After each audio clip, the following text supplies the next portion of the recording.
not sure if I'm offended or if he just made my day. A little insane in the brain, but I'm always entertaining. Remain in the game, I'm maintaining and gaining. My ratings soaring, my competition's boring. They play by the rules that I'm always ignoring.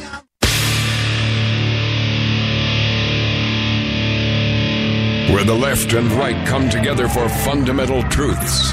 AD on the radio.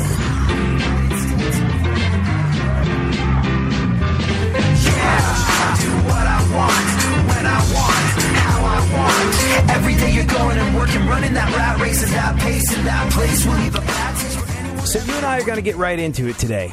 You and I are going to get right into it.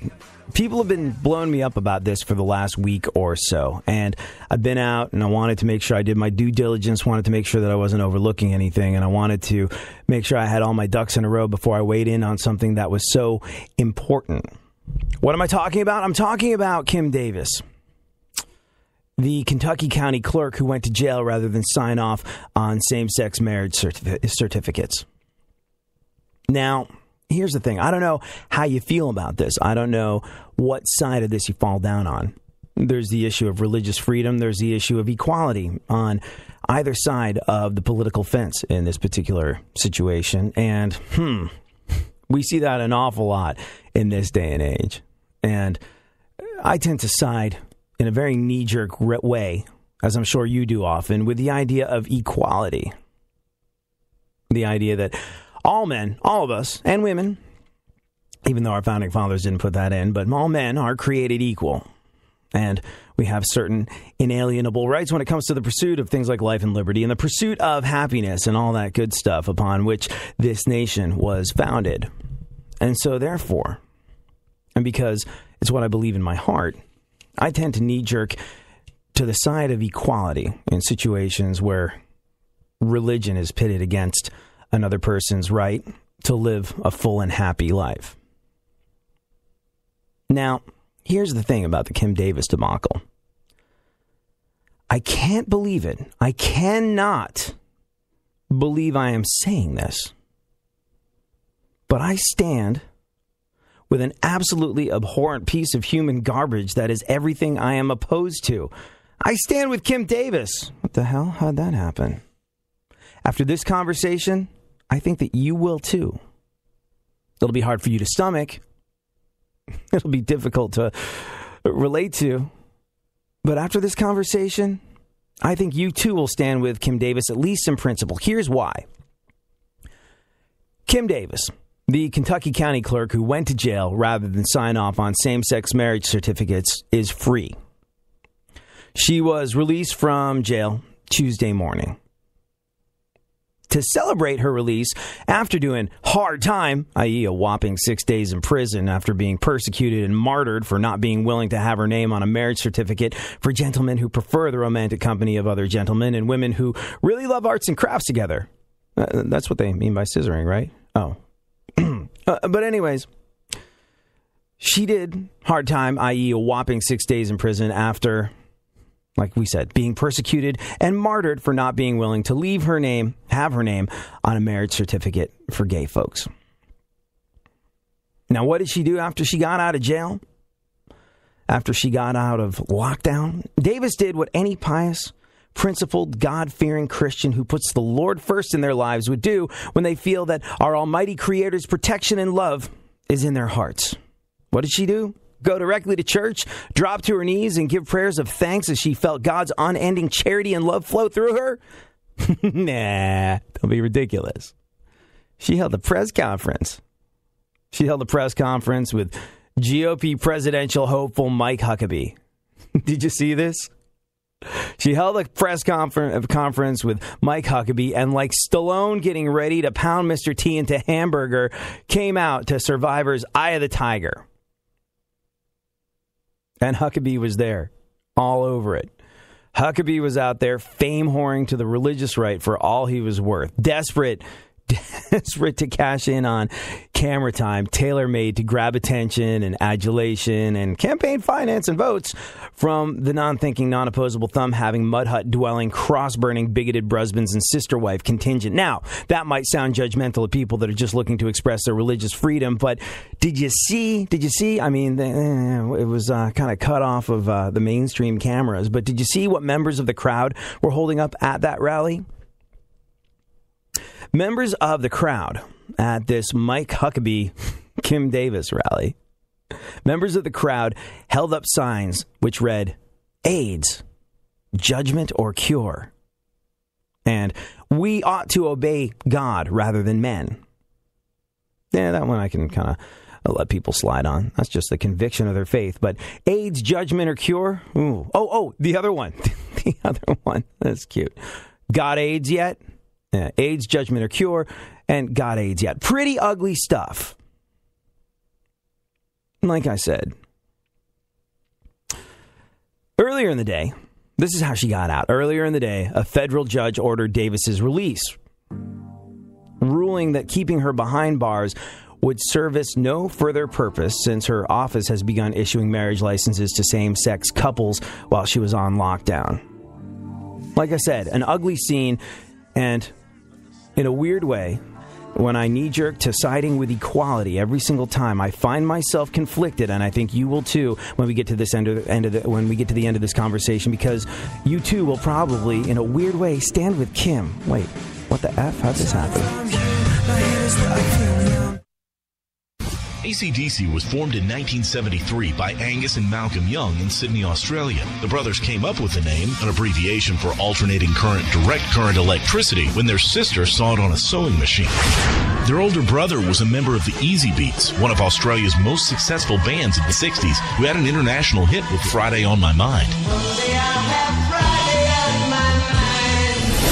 The group's original lineup included bassist Larry Von Crite, drummer Colin Burgess, and singer Dave Evans, though Evans was replaced by Bon Scott in 1974. By that time, Angus Young was already wearing a school uniform as his on-stage costume.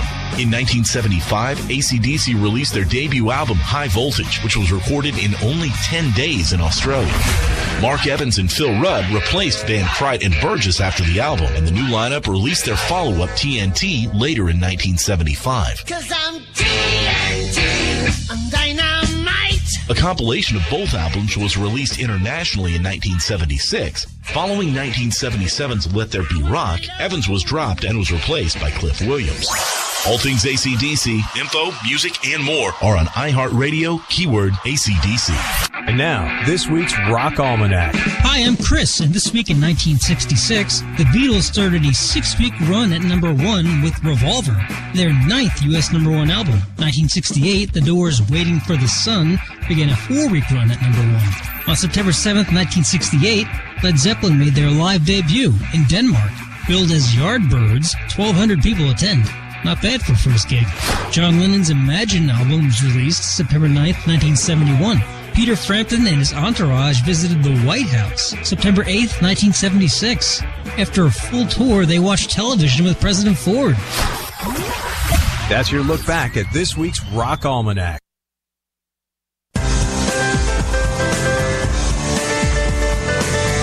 Like most kids from a privileged white upper-middle-class suburban background, for a significant portion of his childhood, he was pretty convinced he was down.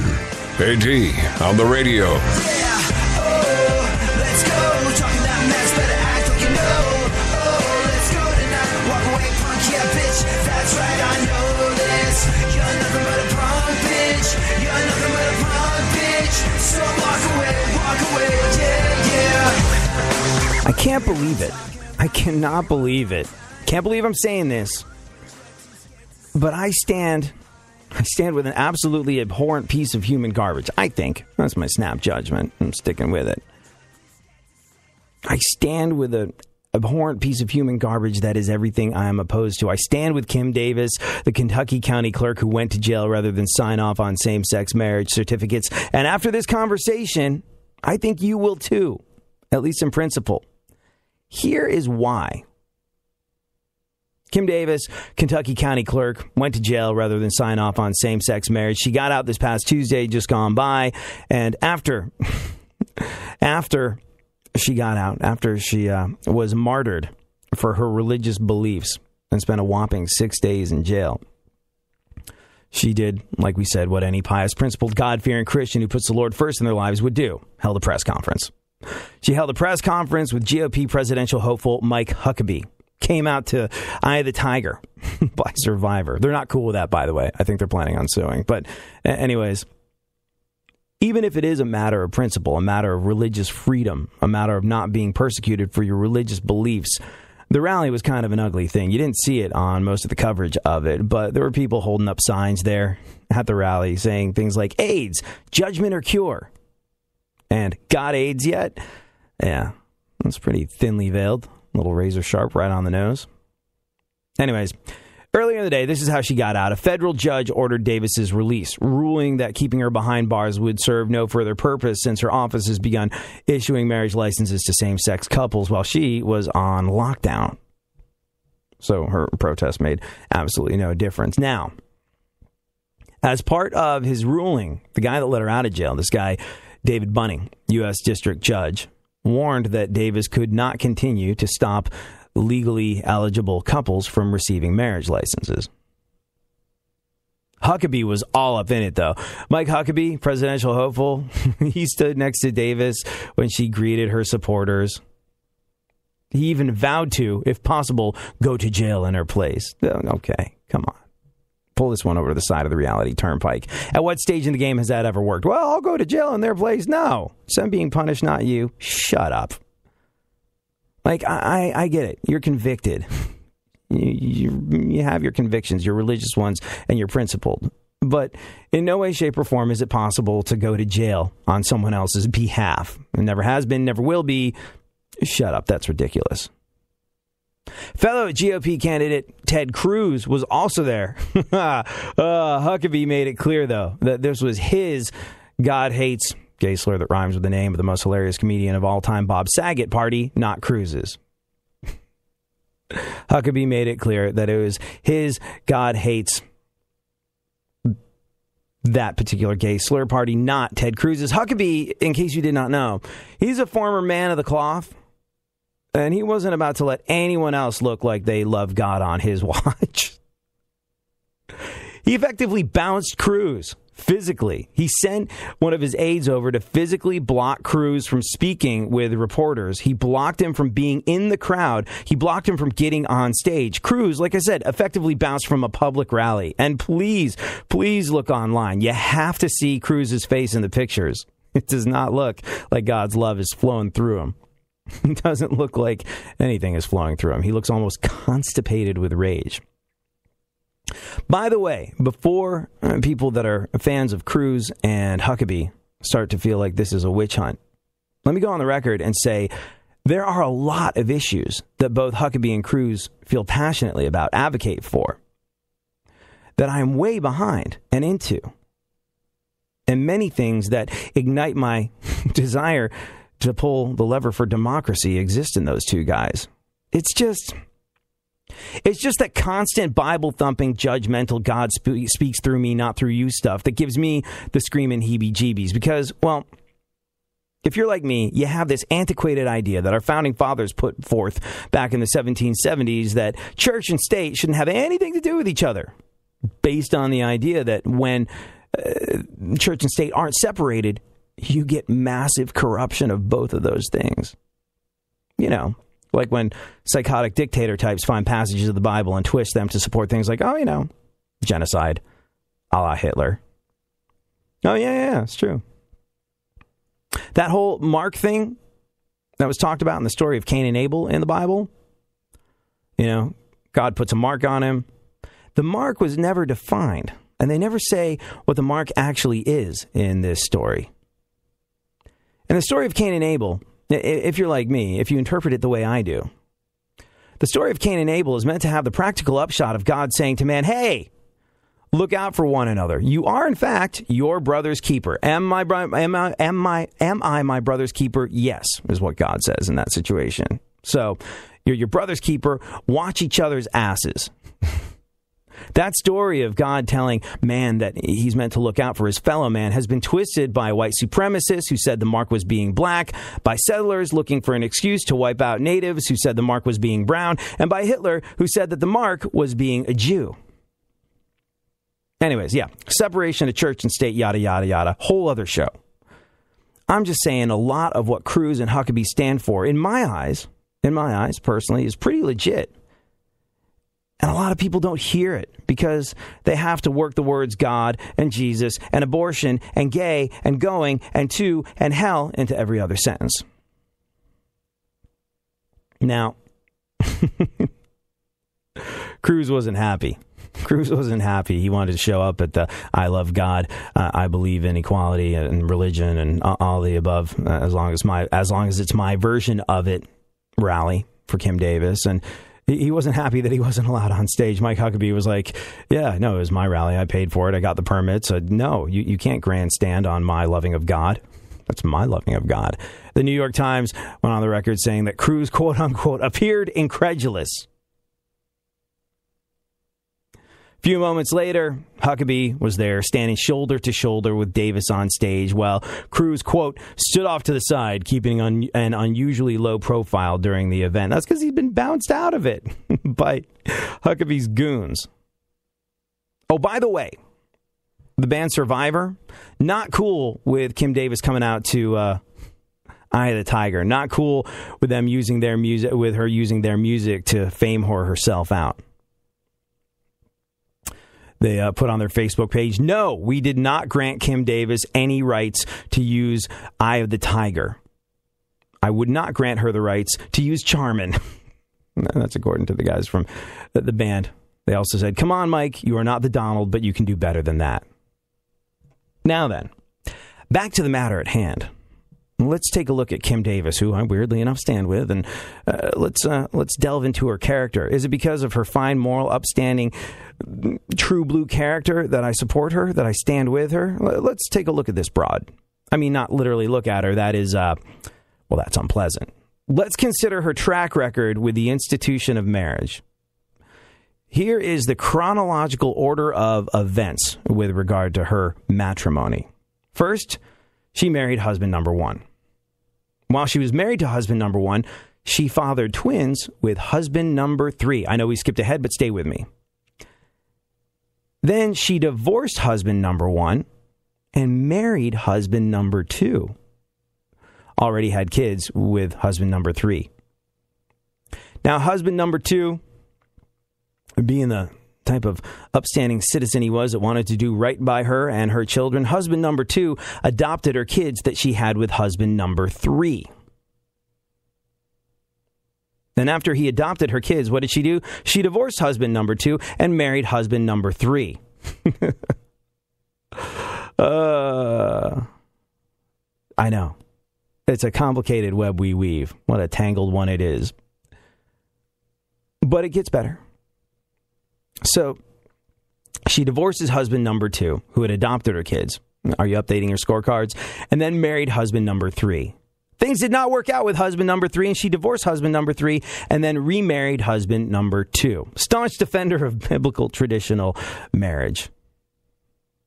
Well, hold on. I believe the Bible frowns on things like adultery and divorce, but I don't know. If you're looking for a religious argument against gay marriage, all you got to do is hit Romans 1 and hit it hard. I mean, in the Bible, it says in, count them, 1, 2, 3 separate places that it's wrong to be gay. I mean, it says that in the Bible. But, FYI, it also says in 8 places, 1, 2, 3, 4, 5, 6, 7, 8, not to eat shrimp. Oh, and also, it's a sin, according to Leviticus, to wear a cotton poly blend. You know, that whole no mixed fibers thing. But, hell, all you can eat shrimp at Red Lobster is delicious. And this Old Navy pullover is super comfortable. So, yeah, we're going to go with the gay hating thing. Amen. So, why are we defending Kim Davis? Why are we standing with her? Is it because she's true blue and always has been? No. Kim Davis is hypocritical. And a lot of people like to point that out. But you know what? You know what religious folks like to believe? They like to believe that when it's convenient, God forgives. So let's not bring her past of playing loosey-goosey with the sanctity of marriage into things. That argument goes out the window when people go, well, that was before she became a Christian, and therefore all of it is expunged. So why then, if this is so important to her, let's backtrack a little bit. This idea of issuing marriage certificates to gay folks. If this is so important to her, she's so principled, why then doesn't she just step down from her county clerk gig? If she's that principled, like we said, where she's willing to do an entire long weekend of hard time for her religious beliefs, why not just get another job? See, I don't profess to know a great deal about her local economy, but I do know that $80,000 a year, 80 G's a year, and a sweet government pension sounds pretty badass to a lot of people. Funkhauser, do you make $80,000 a year? No. No. Yeah. See, I know, and nor do I, by the way. I know people all over the country who get paid way less. And that's what Kim Davis makes for being a county clerk. $80,000 a year, to stamp stuff. Actually, that's cheap. I don't know her job description, and there's always more to it than you think from the outside looking in. And me assuming that she's wildly overpaid, which I'm going to continue to assume, is not the issue. The issue is that Kim Davis is a giant hypocrite.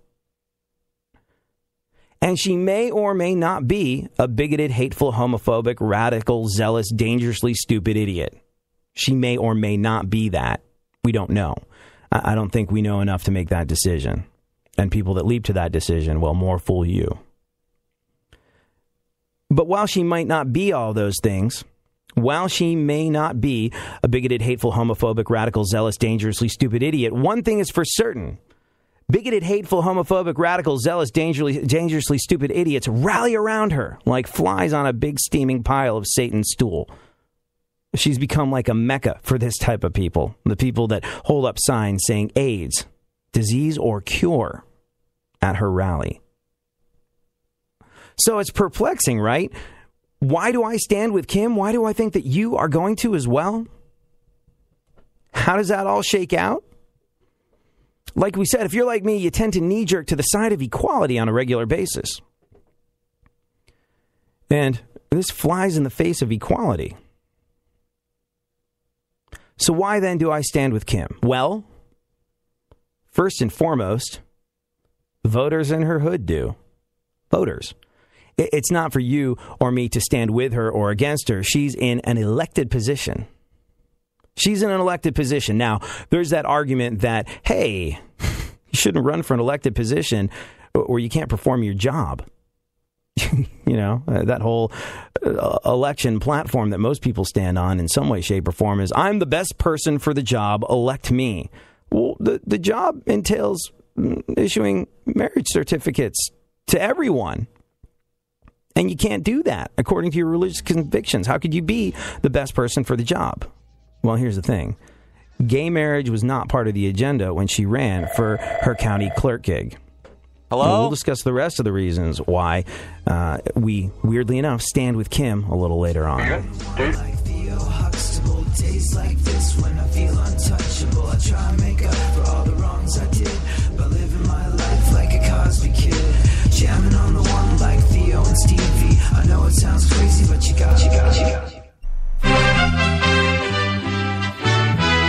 USA Headline News. I'm Kelly Sloan. Officials in Arizona are calling recent road attacks domestic terrorism. 11 shootings have been reported on I-10 in the past couple of weeks. The most recent was yesterday when the passenger side window of a car was shattered. Anytime that somebody is out there preying upon innocent people to terrify them, scare them, or harm them, it's domestic terrorism. That was Colonel Frank Milstead. He says more than one person may be responsible. Al-Qaeda is urging terror attacks against American economic leaders. The list includes Bill Gates, Warren Buffett, Michael Bloomberg, and the Koch brothers. The goal of the attacks is to derail the revival of the American economy. Donald Trump's popularity is growing in the polls. The presidential candidate is now the first Republican to get over 30% support at 32%, according to a new CNN ORC poll. Former neurosurgeon Ben Carson is in second place with 19%. This is USA Headline News. This report is brought to you by Boys and Girls Clubs of America. For many, being a member of Boys and Girls Clubs changed or even saved their life. Dr. Damon A. Williams, Chief Educational Officer at BGCA and a club alumnus. Today, Boys and Girls Clubs serve nearly 4 million kids and teens across the country and on U.S. military installations worldwide. But there's still more young people who need our help. Every afternoon, 11 million kids leave school with no place to go, at risk of being unguided and unsafe. We believe every young person deserves a great future. Let's help them find the safe and caring environment in their community to set them on the right path. By joining the Alumni and Friends Club, you're joining a community of former club kids like me who believe it's their turn to help today's youth reach their full potential. Join me in enabling more youth to find their great future at the Boys and Girls Club. If you are among Boys and Girls Club's 16 million alumni, join the Alumni and Friends Club today. Impact a kid's life forever. Join at bgcalum.org. It's trending. Check out Major League Baseball's playoff races. The Blue Jays lost to the Red Sox 10-4. David Ortiz in the win for Boston hit career home run number 498. Meanwhile, the Yankees also lose, falling to the Orioles 5-3. So Toronto is still a game and a half in front of New York for the AL East lead. Astros knocked off the A's 11-5, while the Rangers were blanked by the Mariners 6-0. Houston's lead on Texas is back up to 2 games in the AL West. 12 innings for the Twins to beat the Royals 3-2. Miguel Sano hit a solo homer in the 12th. That was the difference as Minnesota moves a game and a half back of Texas for that second American League wildcard spot. Angels are 3.5 back of that wildcard spot after beating the Dodgers 3-2 and snapping LA's 5-game winning streak. Mets sweep the Nationals with a 5-3 win. That's 6 straight wins now for New York over Washington. And the Mets have a 7-game lead atop the NL East on the Nationals. It was the Pirates over the Reds 5-4. Pittsburgh still 4.5 back of St. Louis in the Central. Cardinals beat the Cubs 4-3. I'm Eddie Garcia. iHeartRadio puts the spotlight on Tom Petty.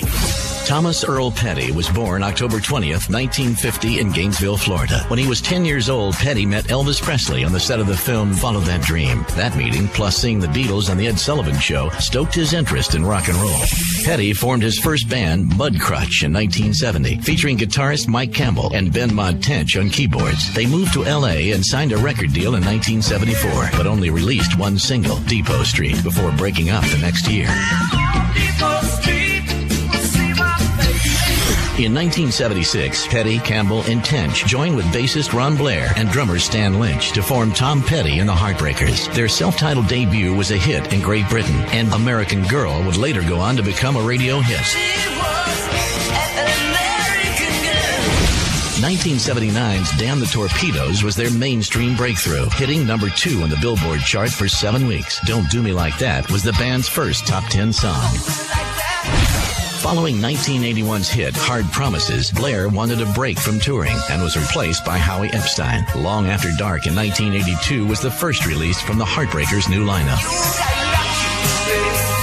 All things Tom Petty, info, music, and more are on iHeartRadio. Keyword Tom Petty. Hi, NBA forward Kevin Durant from the Oklahoma City Thunder, here with Bugs Bunny and Daffy Duck to remind you to get moving every day. Because when you get moving an hour a day, you'll have more energy to do the things you like to do. And that's a slam dunk. Whether you like to shoot hoops like me, skateboard, ride a bike, or dance on your roof, be a player. Get up, play, and move it your way. Head online to get tips on great ways to get moving every day. Check out how to be a player at letsmove.gov. A message from the Ad Council and HHS. Hey! iHeartRadio wants your feedback. Click thumbs up or down whenever you hear a song. And your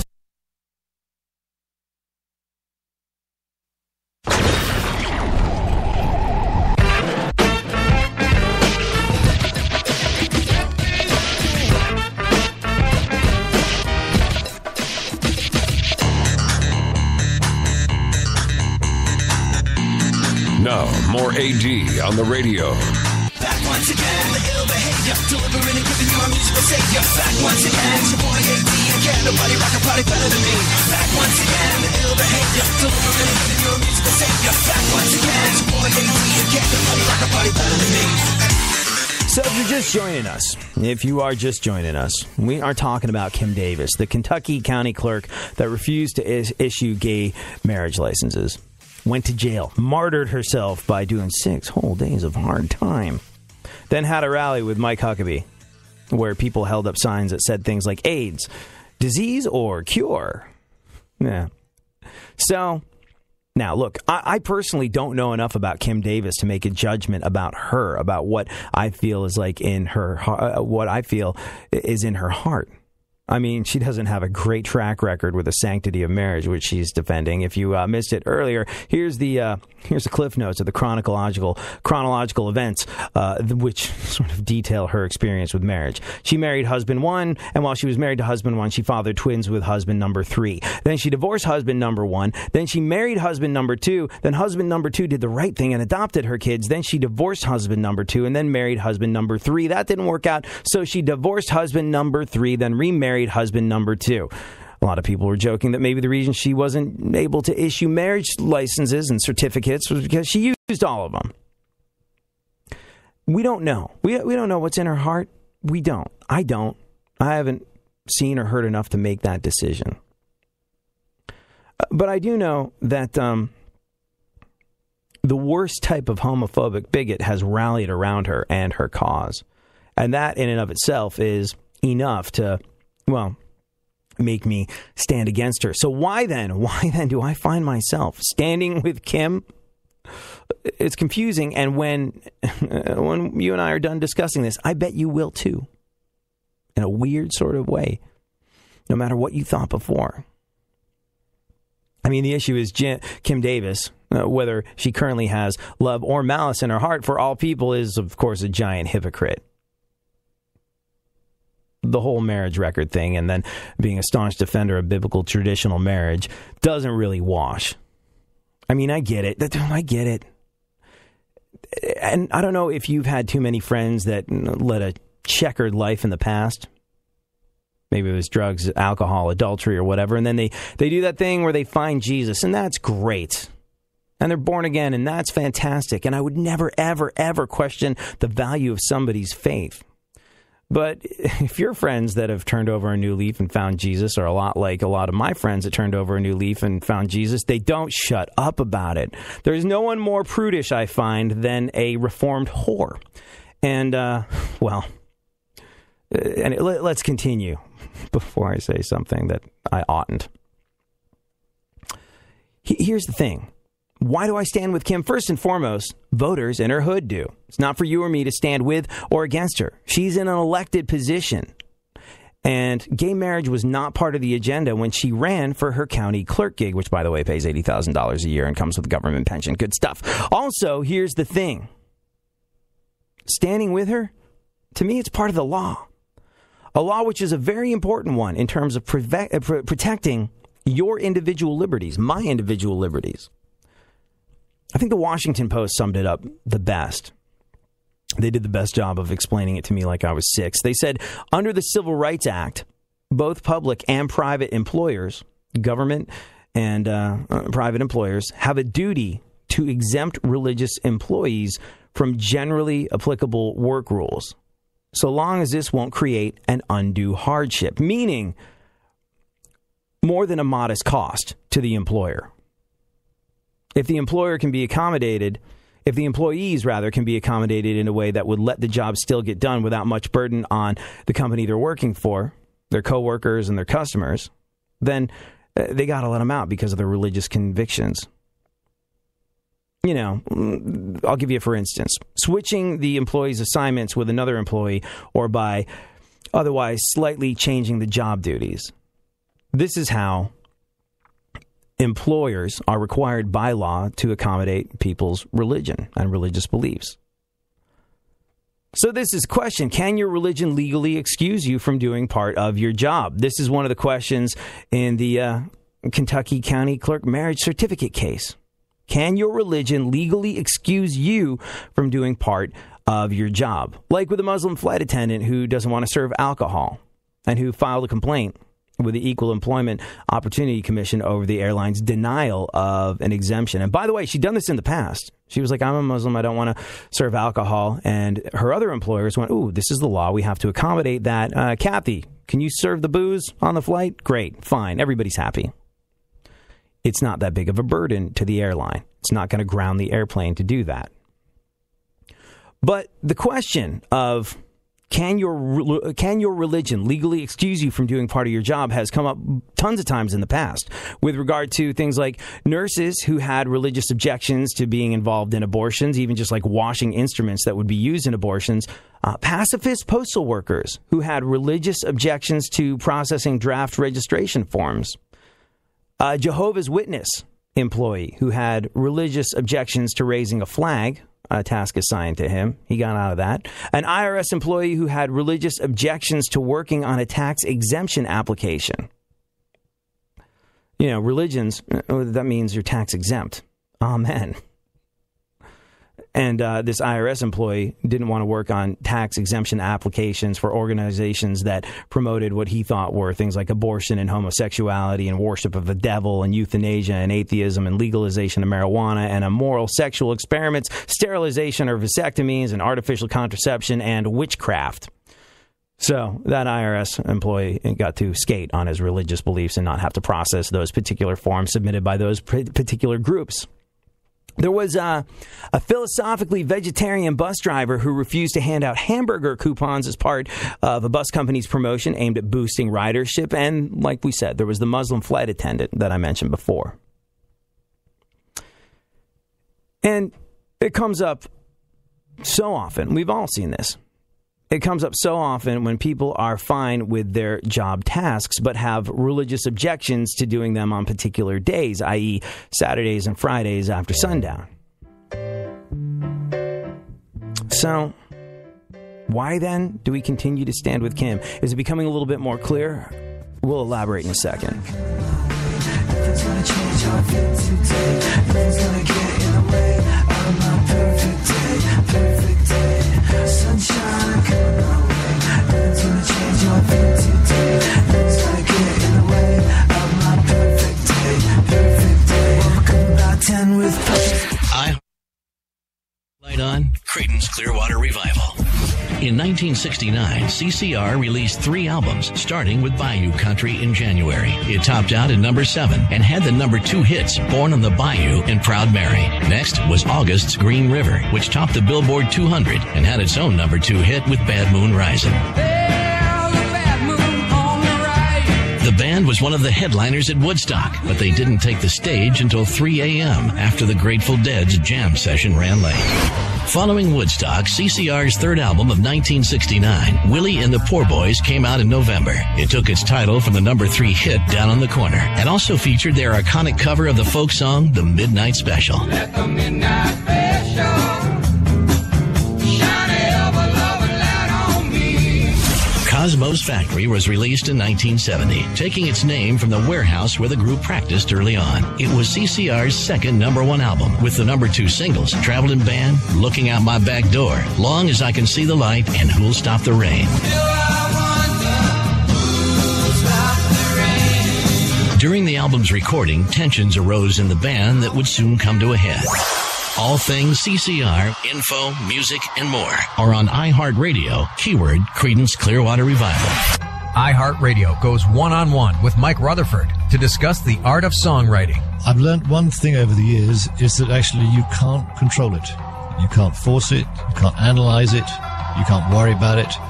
You just go and have a good time and mess around, and then something comes along and you grab it. You know, it's something intangible. And if you try and make a program how to do it and do it better, you get lost. So it's like a free form thing, which you can't control. You just let it ride or not ride. And if it's not working, then you just have a break. That's what I've learned.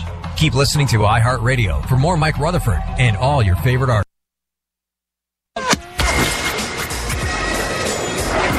Now, someone who everybody wants to punch in the face. AD on the radio. 'Cause you know you love the sound. Rock the radio, rock the radio, rock the radio, rock the radio, rock the radio, rock the radio, on the radio, the radio, the radio. So if you're just joining us, we are discussing how in a weird twist of fate, I find myself standing with the bigoted idiot. Well, no, that's an assumption on my part, and we don't know enough about her to make that decision. We just know that she's attracted a bunch of bigoted idiots to rally around her cause. Kim Davis, the Kentucky County Clerk who refused to issue gay marriage certificates. Why do we stand with her? Well, here's the thing. As we were discussing, under the Civil Rights Act, Your religion can legally excuse you from doing part of your job, provided it's not an undue hardship on the company that you work for, i.e., if you're a nurse, and this has happened in the past, who has religious objections to being involved in abortions, even washing the instruments, well, then you get to skate on that. Legally, your employer has to be like, all right, a different nurse can scrub these up. And this has been extended to tons and tons of people over the years. Even a philosophically vegetarian bus driver who refused to hand out hamburger coupons as part of a promotion aimed at boosting ridership. So this courtesy of being like, hey, you're worried that this is going to send you to hell if you do it? Well, you don't have to do it, has been extended to a good number of people. And there's people who go, well, this is an elected gig. County clerk, she was elected to that position. When you're elected to a position, you go, I'm the best person for this job. I can do this job better than anybody else because. And if you can't do that part of your job, why are you running? Well, because gay marriage wasn't a part of the conversation when Kim Davis ran for this gig where she gets paid $80,000 a year and gets a sweet government pension to put stamps on stuff. Now, Davis's objection, let's dig into this part of it a little bit more. The story she's going with, maybe not outwardly, maybe not to her friends, maybe not to the people that she speaks to at rallies, but the story that she's going with in her lawsuit, her objection is not to issuing same-sex marriage licenses as such. It's not an objection to the legalization of gay marriage. It's not an objection to the idea of equality. What she objects to is issuing the licenses with her name on them. Yep, that's what she objects to. According to a lawsuit, she doesn't want to issue the licenses with her name on them because she believes that having her name on them is an endorsement of same-sex marriage, a tacit support of sin, which she says, well, it doesn't fly with her. But she also says that she would be content with having her name removed from the marriage certificate. And if her name's removed from the marriage certificate, she'd be cool with issuing the certificates to gay people that wanted to get married because, let's remind ourselves, $80,000 a year for going, here's your certificate, is not a bad gig. And changing the wording on the certificates, it's not a big deal. They've done that before, pretty recently, when the marriage certificate stopped listing a man and a woman, but individual 1 and individual 2 is what they changed it to. So there's a precedent for changing up the wording on a certificate very recently.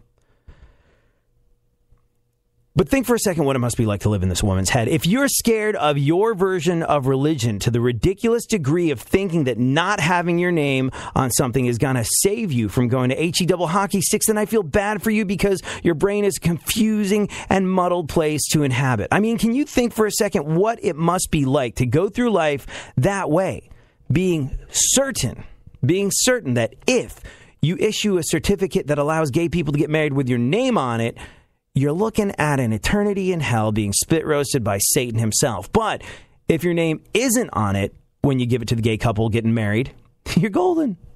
And you'll be playing a harp next to the big guy for blissful eternity. Can you imagine feeling like your forever after is that freaking precarious and God is judgy enough that God would judge you over that sin, over that most narrow of margins? That was the difference between heaven and hell in the afterlife, an eternity of suffering or an eternity of bliss based on whether or not a form got changed?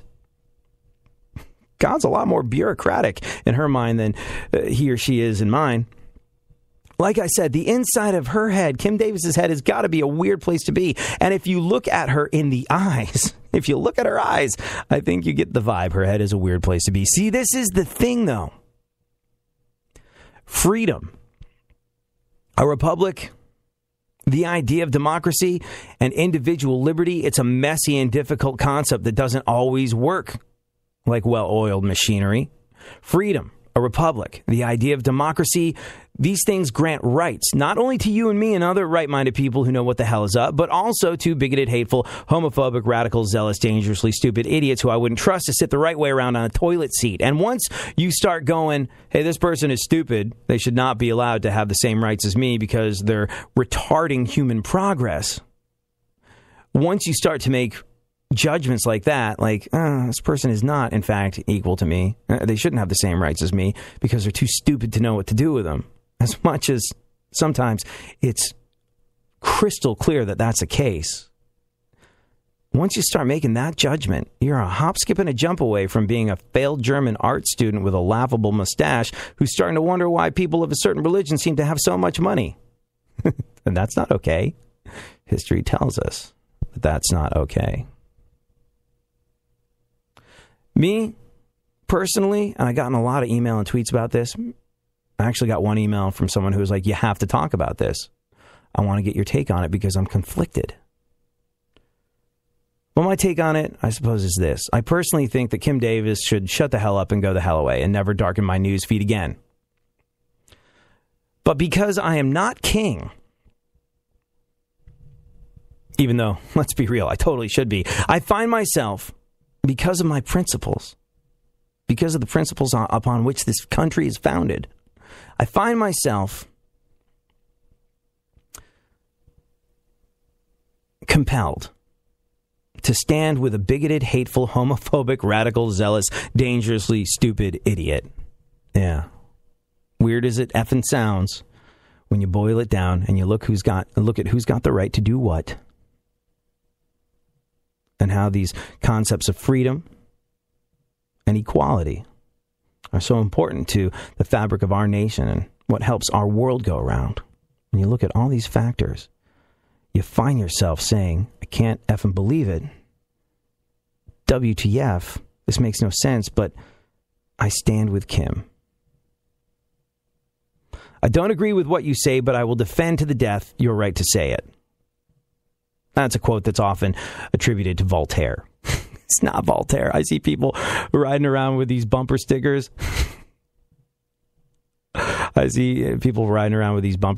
I think that's been attributed to Ben Franklin and George Washington even on bumper stickers. I don't agree with what you say, but I will defend to the death your right to say it. A lot of people think it's one of the founding fathers of America. No, Voltaire. But it's not really Voltaire. It was a biographer called Evelyn Beatrice Hall, summing up Voltaire's philosophy and paraphrasing for herself. So, yeah, the quote is wrong. It's not who you attribute it to. And even when you get the right attribution to a French philosopher, it's still not right. It's a misquote. But the principle upon which that misquote exists is perfectly applicable here. I don't agree with what you say, but I will defend to the death your right to say it. Hey, earlier in the show, when I was right in the middle of my poignant speech on equality, somebody called. Somebody buzzed in. Or like, hey, is Matt there? I've only been in the studio doing this show at this time for the past 2 years. You'd think people know not to call me, but they went ahead and did it. And that makes me frustrated to no end. But then I feel better about it because, well, at this level, we expect the occasional hiccup. But did you know that Stephen Colbert told a true story about how the first Late Show almost didn't make it to air because of computer error? The show almost didn't get on the air last night. It was a little long. Here's the thing. It took us a while to cut the show down to time. And then when we tried to send it to the network so they could show it to you on air, the computers kept crashing. Yeah. And again, everything is true. At 11:20, and again, this actually happened. No one in the building could give me a guarantee for certain that the show was going to go on the air last night. So you can imagine how exciting that was for all of us. After CBS had plastered my face on nearly every flat surface on the planet, okay? After all that, maybe we wouldn't go on the air. And as I felt the oxygen begin to drain from my brain, and I thought, if we actually make it to air, this will be a pretty good story. And if we don't, it'll still be a very interesting story at the theater camp I will be running in Idaho. So if he can find a reason to laugh about it, then I guess so can I. Funkhauser, we got like a few minutes left. I just wanted to make sure that we rolled through all that Kim Davis stuff, because I was actually getting heat from listeners being like, hey, you've never really spoken out about this, because it all went down sort of while I was on vacation, and I felt it incumbent on all of us that we addressed it. But now we've done the tough part of the show. Let's have a little fun. Let's have some dessert, if you will. Let's roll through for the remainder of the show what's going on in the world with our segment My Witness News. By the way, if you want to tweet Funkhauser at Funk FM is where you can do it. If you want to tweet me at ADSXE, and feel free to weigh in on the Kim Davis situation. Yes. I learn from your side of the equation. I really appreciate other people's points of view, especially when they disagree with me, because then I feel like there's more opportunities for learning. What's going on in the world, Funk? This is your professional news source. Chad Kroeger of Nickelback was spotted partying with a woman in Miami. Yeah, because we tackle the big issues on this show, we're going to talk about it. Chad Kroeger of Nickelback spotted partying with a woman in Miami following his recent split with Avril Lavigne. Not much is known about the woman other than, well, it's assumed that she's deaf. Go on. Justin Bieber says he's single because he's got a broken heart. Aw, the Biebs is single because he's got a broken heart. And also he's single because he's an annoying, vacuous, pandering, scum-sucking, no-talent, moronic, egomaniacal, delusional waste of skin and air twerp that nobody wants to be around. There's that, too. Go on. You forgot punk. Right. He's a punk. Go on. The New England Patriots play the Pittsburgh Steelers tonight in the NFL season opener. Are you ready for some football? Yep. Unlike the balls that are going to be used in the game, Tom Brady, totally pumped. Go on. Arnold Palmer turns 86 today. Arnold Palmer, responsible for perhaps the most delicious drink on the face of the planet, half iced tea, half lemonade.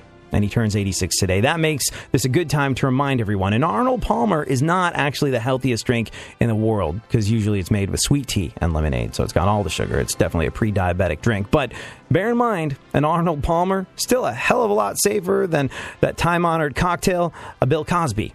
Go on. I don't remember drinking that for some reason. Yeah, go figure. Hillary Clinton. Hold on. Very well played. Funkhauser, good job.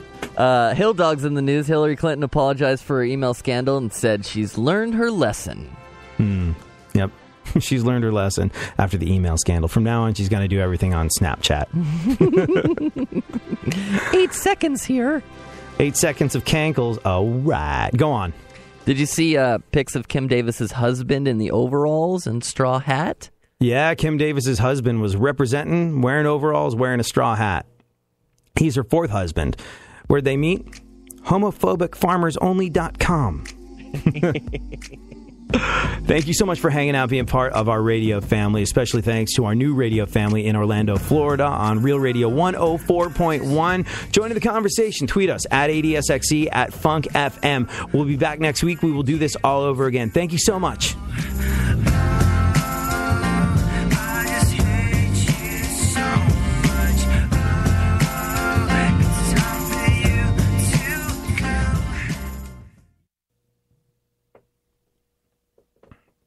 Cake looks awesome, right?